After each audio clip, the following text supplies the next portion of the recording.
Hi అండి, welcome to my channel. ఇప్పుడు నేను వెళ్ళిపోతున్న సెకండ్ టెంపుల్ వచ్చేసి బంగారు శివాలయం అండి.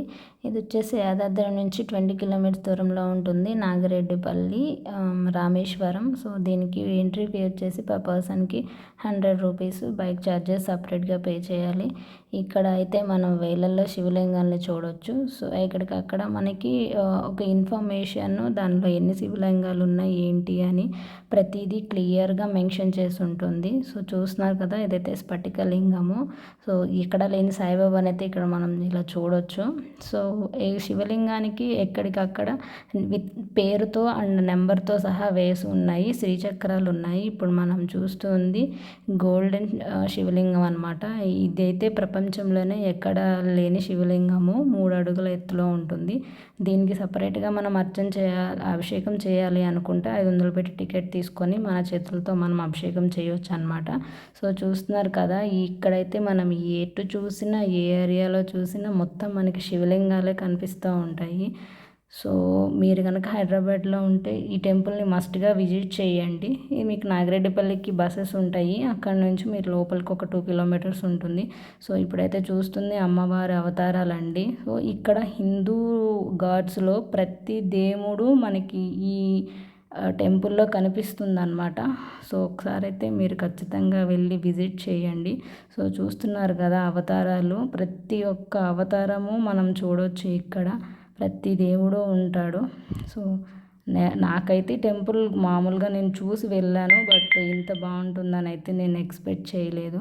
సో నాకైతే చాలా అంటే చాలా బాగా నచ్చింది. సో ఇక్కడ ప్రతి విగ్రహం కూడా రాతితో ఉంటుందండి, పాలరాతితో చేసి ఉంటుంది. సో చూడండి, టెంపుల్ అయితే చాలా పెద్ద గ్రౌండ్లో ఉంటుంది. సో ఇదంతా అవుట్ సైడ్ అండి. ప్రతి దేవుడు ఉన్నాడు. శివలింగము, స్పర్శలింగము. సో చూస్తున్నారు కదా, శివుడి రూపము నుంచొని ఉంటుంది. సో ఇక్కడ శ్రీచక్రాలు కూడా ఉంటాయండి. శ్రీచక్రానికి కూడా శ్రీచక్రం నేము అండ్ దాని యొక్క అది ఎంత నెంబరు ఏంటి అనేది క్లియర్గా మీకు మెన్షన్ చేసి ఉంటుంది.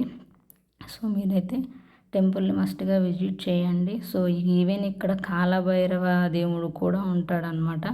బుద్ధుడు, కాలభైరవుడు, అమ్మవారులు ప్రతి ఒక్క రూపం ఉంటుంది. సో సహస్రలింగం.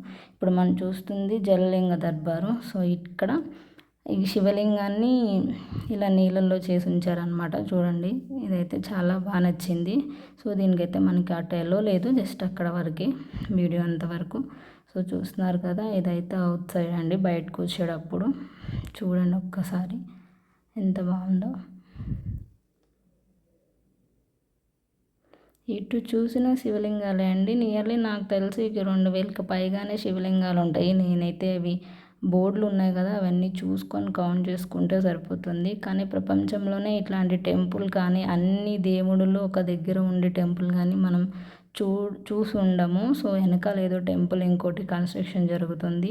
సో ఇదైతే దుని అండి. దీంట్లో నవధాన్యాలు వేసి మనం ఏదైనా కోరిక, దీని చుట్టూ తిరిగి ఏదైనా కోరిక కోరుకుంటే నెరవేరుతుందంట. సో ఇది అవుట్ సైడ్ అండి. ఈవెన్ అవుట్ సైడ్ కూడా మనకి ఇట్లా శివలింగాలు అన్నీ ప్రతిదీ ఉన్నాయి. సో చూడండి, చూస్తున్నారు కదా. సో మీరు ఇంతకు ముందు కనుక ఈ టెంపుల్కి వెళ్ళినట్టయితే నాకు కామెంట్ చేయండి. నేనైతే ఏం తెలియకుండా వెళ్ళాను. నా వీడియో కనుక మీకు నచ్చినట్టయితే లైక్ చేయండి, కామెంట్ చేయండి, షేర్ చేయండి.